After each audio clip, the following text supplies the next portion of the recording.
Major oligopolies, conglomerations of megafirms, are forming out of this process, but they are concealed behind a proliferation of apps that give the superficial appearance of diversity.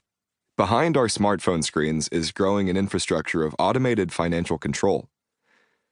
Billions of people are being locked into interconnected systems that enable hitherto unimaginable levels of surveillance and data extraction, and bring with them grave new potential for exclusion, manipulation, and delusion.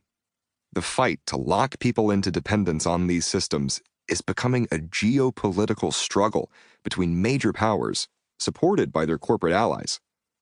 On first look, individual corporates and governments would appear to be competing for dominance, but closer consideration reveals that they are elbowing each other for position within a growing planetary scale supersystem.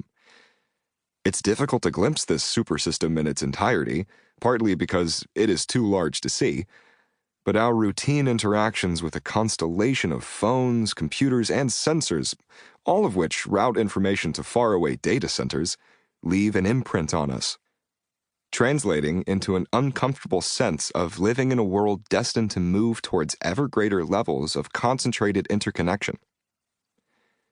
Some, myself included, feel claustrophobia when we notice this tightening web.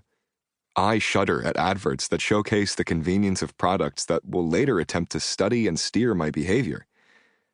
I look at my phone and wonder if, rather than a helpful companion, it is an agent for a sinister force, monitoring aspects of my life previously resistant to formal control.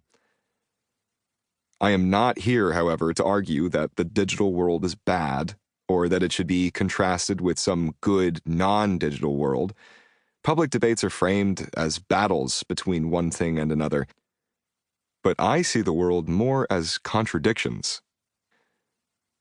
I recognize that we are all caught in complex webs, economic, cultural, and political, that can simultaneously liberate and imprison us. This book is designed to rebalance this skewed digital finance story, which speaks only of liberation. Think of it as a darker yin to contrast with a brighter yang. The contradictions of money and tech. When my brother and I were young, my dad taught us to read topographic maps and sent us off to navigate South Africa's Drakensberg Mountains with only a compass. We thought this made us real tough guys, but in these same mountains 500 years earlier, the indigenous San people had been doing just the same without any technology at all, navigating solely from experience, the stars, and their intuition. Herein lies a contradiction. A tool is, at face value, an instrument we use to impose our will upon the world, like the precious compass my brother and I held tightly as we strode forth. And sure enough, we arrived at the mountain cave before nightfall, proud of our achievement. What we struggle to see, though, is that the tool only functions at the expense of us becoming dependent on it. In using it, we outsource, forget about, and potentially lose part of our inner compass, or never let that inner compass develop at all. Technology is double-sided. We experience it as empowering, and yet it increases our dependency. The external gadgets that support us come to mold our actions and thoughts, as innovations that are initially received as new options but go on to become mandatory necessities. If you live in a major city, you might be able to choose your brand of smartphone, but you cannot really choose whether to use a phone. You had better choose one, or else face exclusion by the socio-economic network that surrounds you and upon which you depend.